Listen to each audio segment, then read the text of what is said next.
नमस्कार। Loud India TV पर आपका स्वागत है और आप देख रहे हैं द संतोष भारतीय शो। मुस्कुराइए कि आप हिंदुस्तान में।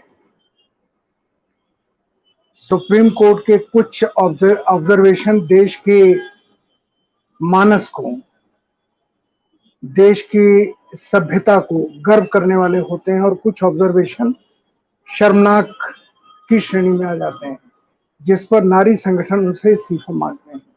जैसे कल देश के सारे नारी संगठनों ने और सारे समझदार लोगों ने कहा कि सुप्रीम कोर्ट के चीफ जस्टिस ने ये जो बयान दिया है कि बलात्कार जिस लड़की का हुआ उससे पूछा कि क्या आप इससे शादी करेंगे, और तब मैंने कल कहा था कि क्या चीफ जस्टिस एक अनहोनी स्थिति की कल्पना कर सकते हैं कि उनकी अपनी लड़की के साथ अगर ये हादसा होता, वो उस लड़की से कहते कि शादी करो किसी बलात्कारी से।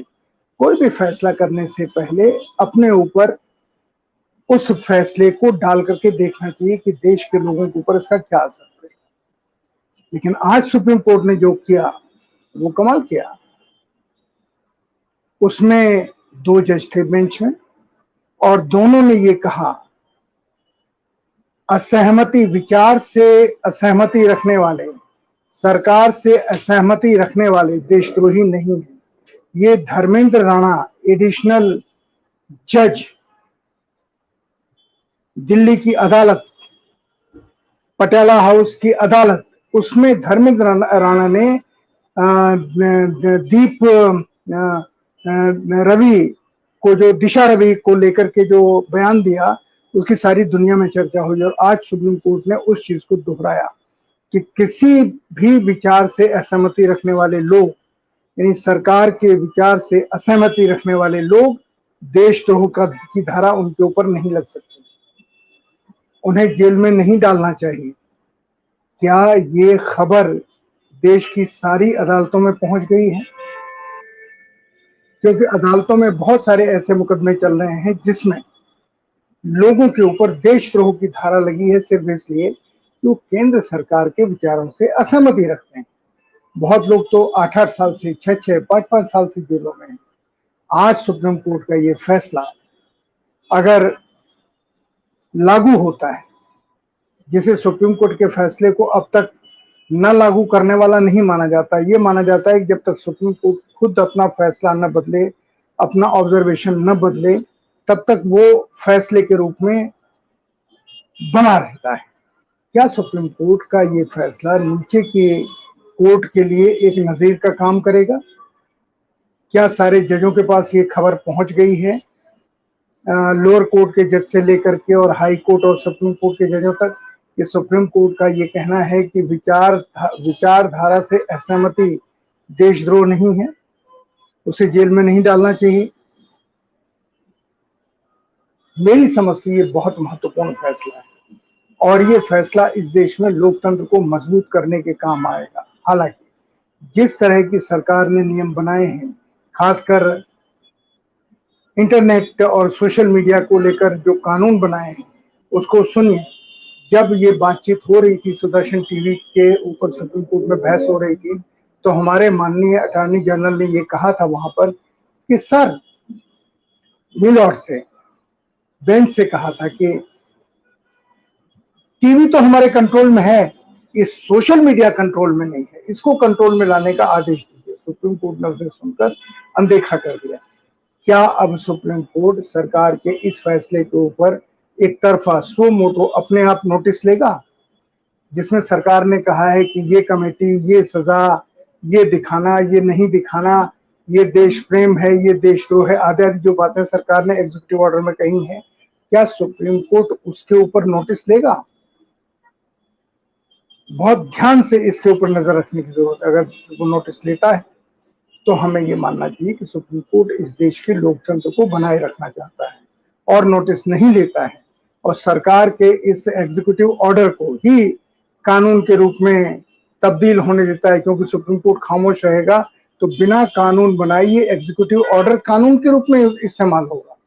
सारे थाने, सारे अधिकारी, निचली अदालतें और खासकर इनको सजा देने का अधिकार या इनके ऊपर देशद्रोह का की धारा लगेगी या नहीं लगेगी, ये सचिवों की एक समिति को सौंप दिया गया है।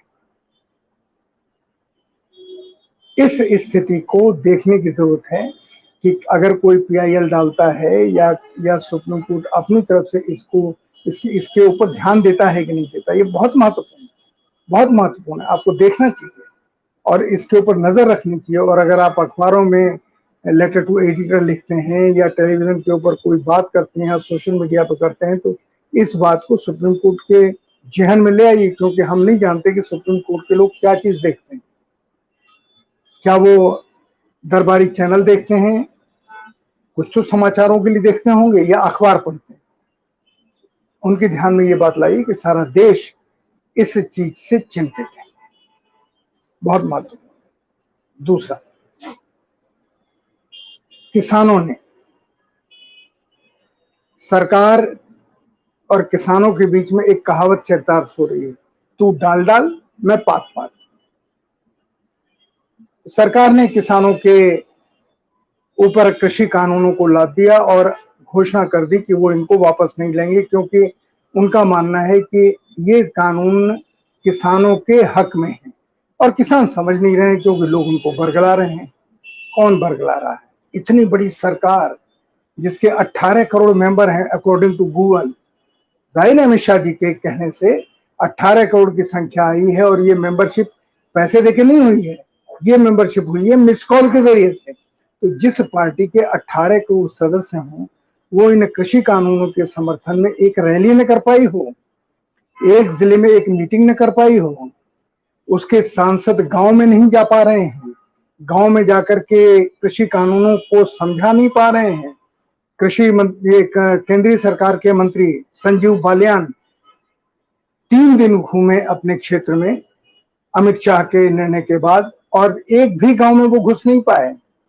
कुछ जगहों पर लोगों ने ट्रैक्टर खड़े कर दिए ताकि उनकी गाड़ी ना अंदर जा सके। कुछ गांवों के गांव खाली हो गए, और एक गांव में खुद संजीव बालियान ने एक अपने लोगों को भड़काया ताकि गांव वालों से और उनकी पार्टी के वर्कर्स में मारपीट हो गई, जो कि एक केंद्रीय मंत्री को नहीं करना चाहिए। वो भारतीय जनता पार्टी को इस देश के किसानों के सामने अपने क्षेत्र में खड़े करने की कोशिश कर रहे हैं। और उन्होंने एक और गंदी हरकत की, ये गंदी हरकत है। उन्होंने कहा कि मेरे खिलाफ जो लोग आए थे, वो तेरही के प्रोग्राम में गए थे, त्रयोदशी के कार्यक्रम में, जब हिंदुओं में 13वें दिन के बाद एक भोज होता है, जिसके बाद ये मानते हैं कि आत्मा इस धरती से विदा हो गई। जैसे मुसलमानों में 40वां होता है, हिंदुओं में 13वीं होती है। वो उस 13वीं के कार्यक्रम में गए थे, उनके खिलाफ नारे नहीं लगने चाहिए थे, लेकिन किसानों का गुस्सा इतना था, उन्होंने उसके ऊपर कुछ नारे लगाए, जिसके ऊपर उन्होंने कह दिया कि इनको मारो पीटो, देखें कौन है, मैं हूं, देख लूंगा। झगड़ा हुआ, और दिल्ली आकर के संजीव बालियान ने बयान दिया, बल्कि शायद मेरठ पहुंच के ये बयान दिया कि मस्जिदों से घोषणा हुई और लोगों को इकट्ठा किया गया। वही खेल जो 2013 में पश्चिमी उत्तर प्रदेश में खेला गया, खेल साफ था, जाटों और मुसलमानों में झगड़ा कराना। वही खेल फिर उन्होंने करने की कोशिश की, लेकिन उसका एक भी असर नहीं हुआ। क्यों? क्योंकि समझदार लोग इन 4 सालों में समझ गए कि क्या 2013 में हुआ था, जिसकी वजह से लोगों ने भारतीय जनता पार्टी को वोट दे दिया, और भारतीय जनता पार्टी ने किसानों के गले के ऊपर पैर रख दिया। ये संजीव बालियान को लेकर के वहां चर्चा है, और लोगों ने उनको गांव नहीं आने दिया। उनके इस सांप्रदायिक ध्रुवीकरण की कोशिश को, सांप्रदायिक वैमनस्य बढ़ाने की कोशिश को लोगों ने नाकाम कर दिया। इस समय दिल्ली बॉर्डर के ऊपर पश्चिमी उत्तर प्रदेश के जहां जाट हैं, गुजर हैं, वही मुसलमान भी हैं, बराबर की हिस्सेदारी कर रहे हैं, मंच में बैठ रहे हैं, नारे लगा रहे हैं, खाना लेके जा रहे हैं किसानों के लिए। इस चीज का स्वागत इसलिए करना चाहिए कि जब मैंने कहावत कही कि तू डाल डाल में पात पात, किसान विरोध इस सीमा तक कर रहे हैं कि सांसद अपने गांव नहीं जा रहे हैं, यहां तक कि जिलों में भी वो प्रेस कॉन्फ्रेंस नहीं कर पा रहे हैं। उनसे फिर कहा गया है कि आप जाइए और किसानों को समझाइए। अब किसानों को समझाने के जो तरीके होते हैं, आप जिले में रैली कीजिए, आप अपने प्रदेश की राजधानी में रैली कीजिए, आप दिल्ली में रैली कीजिए, क्योंकि आप तो सारी उनके लिए सड़कें खोल देंगे। सड़कें किसानों के लिए बंद है, सड़कें उनके लिए बंद है जो मानते हैं कि कृषि कानून देश के हित में नहीं है, किसानों के हित में नहीं है, उनके लिए सड़कें बंद हैं। उनके लिए सड़कें नहीं बंद हैं जो मारते हैं, पीटते हैं। जैसे लोनी के विधायक आए थे गाजीपुर बॉर्डर पर दिल्ली में, किसानों को मार पीट के भगाने के लिए, उनकी वॉइस रिकॉर्ड हुई है। वो एसपी से कह रहे हैं कि आप चले जाओ, हम इनको 2 घंटे में यहां से खत्म कर देंगे, भगा देंगे। ये एक विधायक जो विधानसभा का सदस्य है वो कह रहा है। तो उनके लिए सड़कें नहीं बंद हैं, उनके लिए सड़कें खुली हुई हैं। तो आप अपनी रैली दिल्ली में ही रामलीला मैदान में कर लीजिए, अगर देखिए किसान आपके साथ आते हैं तो। क्योंकि पता तो इससे चल जाता है कि किसान पंचायतें जो हो रही हैं वो कितनी बड़ी बड़ी हो रही हैं। अभी तक तो कृषि कानूनों के समर्थन में एक भी किसान पंचायत नहीं हुई। क्यों नहीं हुई? इस प्रश्न का उत्तर तलाशना चाहिए कि किसानों के विरोध में किसान पंचायतें क्यों नहीं हो रही हैं? मंत्री लोग क्यों नहीं जा पा रहे हैं? बड़े बड़े मंत्री हैं जिनके पास सेना है, जिनके पास पुलिस है, सीआरपीएफ है, वो क्यों नहीं जा पा रहे हैं? इसलिए नहीं जा पा रहे हैं क्योंकि इस देश की जनता पूरी तौर पर खिलाफ हो गई। और आज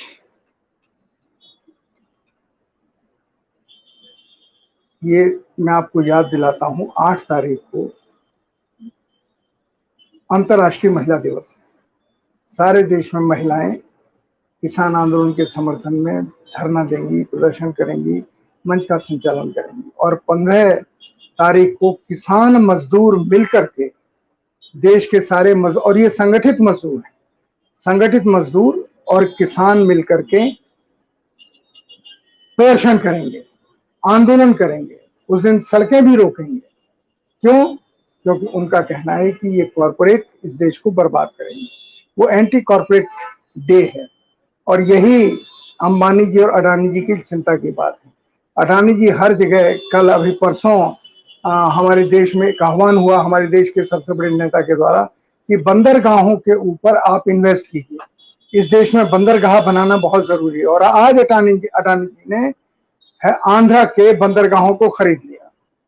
आंध्र के बंदरगाहों में जिन जिन के पास था वो उन्होंने ले लिया। बल्कि जितने भी समुद्र के किनारे बंदरगाह हैं उन सब में अडानी जी ने अनाप शनाप पैसे देके अपने कब्जे में कर लिया।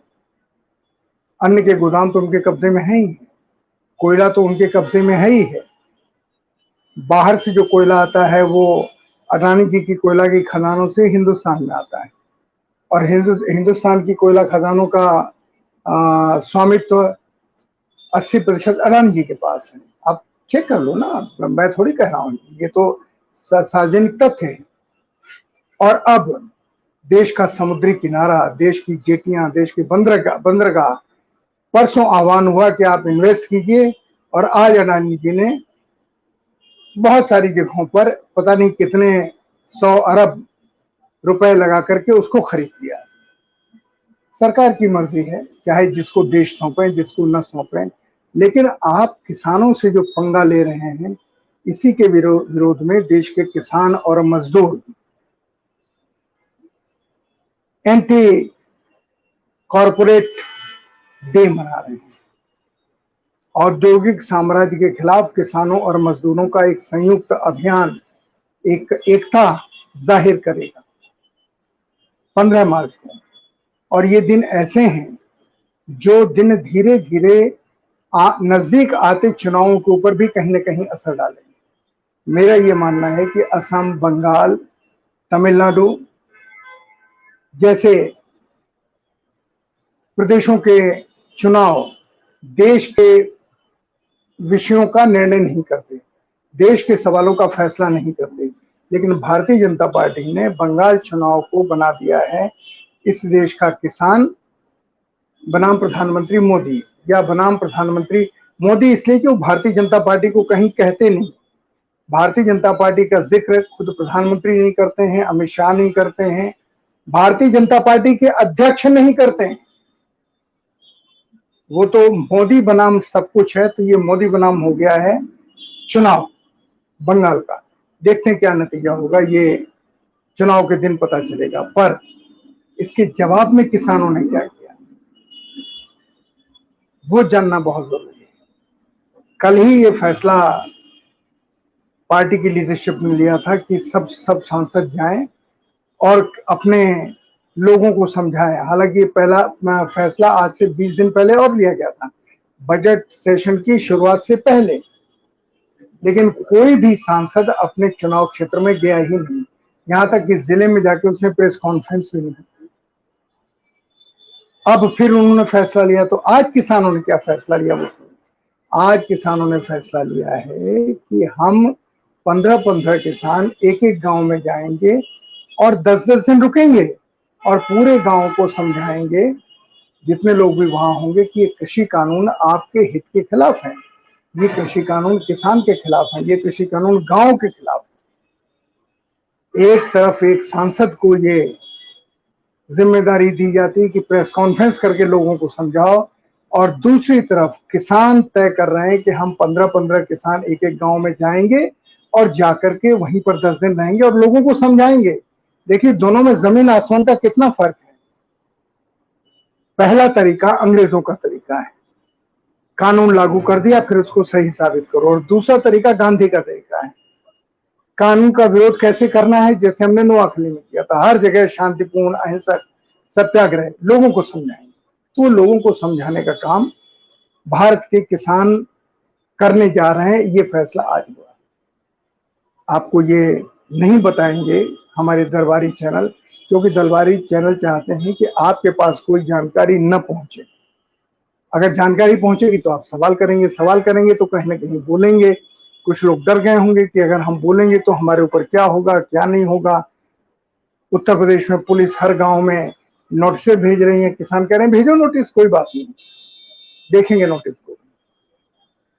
और इसी बीच में मैंने शुरू में जहां से बात शुरू की कि सुप्रीम कोर्ट का फैसला आता है कि वैचारिक मतभेद को आप देशद्रोह नहीं कह सकते, किसी को जेल में नहीं डाल सकते। अब आखिर में मैं एक महत्वपूर्ण बात और आपसे बता रहा हूं। जो 15 मार्च को किसानों और मजदूरों की रैली हो रही है, तो एक तरफ तो नारा था, मैं बार बार दोहराता हूं, जय जवान जय किसान, और दूसरी तरफ आ गया है किसान मजदूर एकता जिंदाबाद। जब 10 दिन पहले ये नारा आया था तब मुझे चिंता हुई थी, कि चिंता नहीं, कुछ आश्चर्य लगा था, नारा कहां से आया। मजदूर नेताओं ने बताया कि हमको किसानों के साथ मिलना पड़ेगा। किसान नेताओं ने कहा कि वो जब मिलना चाहे तो उनका स्वागत है। परसों किसान नेता और मजदूर नेता एक साथ मिले और उन्होंने बड़ी मीटिंग की, और बड़ी मीटिंग में लेकर के उन्होंने कई तारीखें तय की आगे, जिसमें वो मिलकर के आंदोलन चलाएंगे। और उसी फैसले में 15 मार्च आ गई, दोनों मिलकर प्रदर्शन करेंगे। आज जो नई चीज सामने आई कि किसान नेताओं में इस बात को लेकर के चर्चा हो रही है कि राजनीतिक दल तो शून्य हो गए हैं, राजनीतिक दलों की आर्थिक नीतियां और मौजूदा सरकार की आर्थिक नीतियों में कोई फर्क नहीं है। कोई भी पार्टी हो, सबकी आर्थिक नीतियां एक हैं। जब सबकी आर्थिक नीतियां ये एक है तो ये कारपोरेट के खिलाफ कैसे जाएंगे? नहीं जा सकते हैं।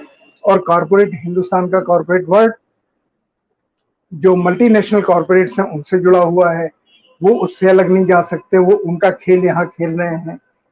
जैसे आज़ादी के ज़माने में हमारे यहाँ राय बहादुर लोग और नवाब साहब हुआ करते थे, जिनको अंग्रेज उपाधियां बांटते थे ताकि वो उनके बिहाफ पर, उनके नाम पर हिंदुस्तान के किसानों को, लोगों को मारे पीटे, उनके नाम पे यहाँ शासन करें, लूट मचाएं।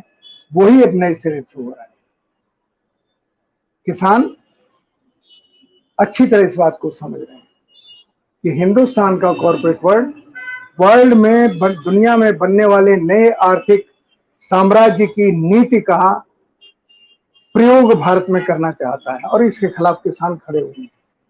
ये मैं अपने मन की बात नहीं कह रहा हूं, ये मैं आपसे बात कह रहा हूं कि इस चीज को लेकर के किसान नेता जो मुझे बता रहे हैं वो मैं आपसे कह रहा हूं। अब वो ये कह रहे हैं कि आने वाला 2024 का चुनाव, लोकसभा का चुनाव, हम किसान आपस में बात कर रहे हैं कि किसान और मजदूर महिलाएं और छात्र मिलकर के सारे देश में पीपुल्स कैंडिडेट खड़े करें, ताकि एक बार देश के सामने हम चुनाव रख सकें कि ये है सरकार, ये है विपक्षी दल, इन दोनों की आर्थिक नीतियां ये हैं और हम हैं किसान, हमारी आर्थिक नीतियां ये हैं, हम हैं मजदूर, हमारी आर्थिक नीतियां ये हैं, महिलाएं, हमारी आर्थिक नीतियां ये हैं, और छात्र जिनके सामने रोजी का संकट है, रोटी का संकट है, पढ़ाई का संकट है, भविष्य अंधकार में है, जिसकी वजह से किसान, उनके घर के लोग आत्महत्या करते हैं, उनकी बहन के साथ क्या होता है वो आजकल दिखाई दे रहा है, जिस तरीके से हो रहा है सारे देश में, और जिसको लेकर के कई तरह के नारे लग रहे हैं, लेकिन अमल में एक भी आता नहीं दिखाई देता है। किसान इसका अब राजनीतिक विरोध करना चाहता है। आज मैंने देश के 2 पत्रकारों से पूछा, राजेश बादल और श्रवण कुमार गर्ग से, प्रोग्राम में, कि किसानों ने विधानसभा चुनावों में जहां जहां होने वाले हैं भारतीय जनता पार्टी का विरोध करने का फैसला किया। क्या ये सही है? इसमें श्रवण गर्ग और राजेश बादल ने ये कहा कि अच्छा, किसान ये न करे तो क्या करे? आप चाहते हैं किसान अनिश्चित काल तक बैठा रहे, धरना देता रहे, भूखा रहे, आपस में बातचीत कर ले और दिन सो जाए, किसान अपने आंदोलन को आगे न बढ़ाए? श्रवण गर्ग का तो ये कहना था कि किसानों को पहले दिन से इसी लाइन पे जाना चाहिए था, ताकि राजनीतिक दबाव बनाया जाए, और हर सरकार हारने से डरती है। भारतीय जनता पार्टी की भी सरकार हारने से जिस दिन डरेगी उस दिन उसकी मांगे किसानों की मांगे पूरी होंगी। मैंने इसके आगे जाके बातचीत की तो मुझे पता चला कि किसानों और मजदूरों के बीच में ये बहुत गंभीरता से बातचीत हो रही है कि क्या हम अगले 2024 के चुनाव में देश की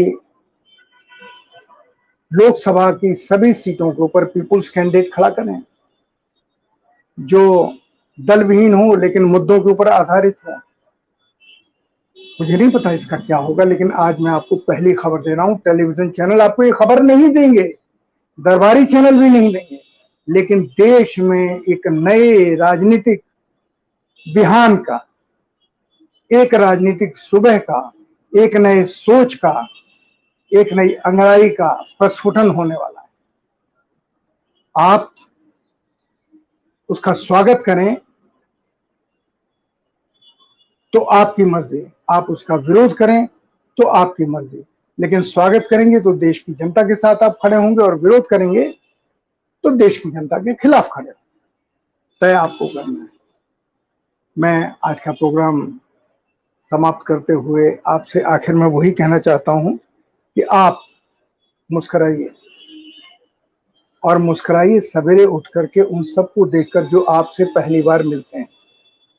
तनाव दूर होगा, आप ऊर्जावान अपने को महसूस करेंगे और दूसरों को भी खुशी देंगे, मुस्कुराहट देंगे। आज का प्रोग्राम समाप्त करते हुए आपसे विदा लेता हूं। नमस्कार। जय हिंद।